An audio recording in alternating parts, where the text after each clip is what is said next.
जय हिंद प्यारे बच्चों। चलिए आज हम इस प्रश्न को देखते हैं। आरआरबी ग्रुप डी 2025 में पूछा हुआ प्रश्न है। क्या करें, रमन की आय 83,000 रुपये है और वह अपनी आय का 16% बचाता है। यदि उसकी आय में 22% और व्यय में 25% की वृद्धि होती है, क्या है वृद्धि होती है, तो उसकी बचत में वृद्धि या कमी होगी, ये कह रहा है ना। चलिए बच्चों देखिए, आय आपको दिया हुआ है, आय कितना दिया हुआ है, 83,000 रुपये दिया हुआ है। ठीक है, तो देखिए इस आय बराबर फॉर्मूला क्या होता है। आय बराबर जो फॉर्मूला होता है व्यय या आप कह सकते हैं खर्च, जो क्या हो जाता है बचत।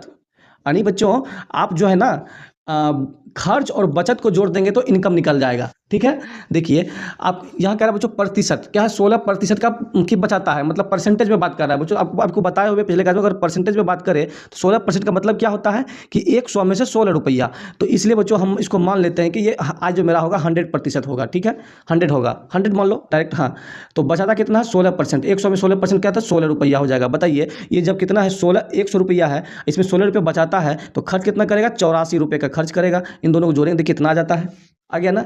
अब देखिए आगे पढ़िए करिए, यदि उसकी आय में 22% और व्यय में 25% की वृद्धि होती है। आय में आप जो ये जो आय है इसमें क्या कर कीजिए कि 22% का वृद्धि कर दीजिए। 22% का वृद्धि करेंगे तो बच्चों कितना हो जाएगा, 122 रुपया हो जाएगा।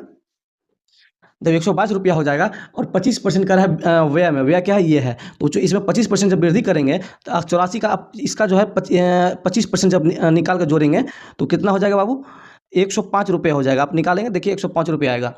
इसलिए अब देखिए, जब अभी बताइए कि जब आय 122 रुपया है और खर्च 105 रुपया कर, यानी कि 122 में से 105 रुपया खर्च कर देता है, तो बचाएगा कितना, तो बचाएगा कितना बाबू, तो सोचो 17 रुपये बचाएगा। इन दोनों को जब जोड़िएगा, इन दोनों को जोड़िए, देखिए इतना आ जाता है। देखिए अब क्या हुआ कि उसकी बचत में कितने परसेंट का वृद्धि होगा या लाभ, वृद्धि या हानि हो, सॉरी वृद्धि या कमी होगा।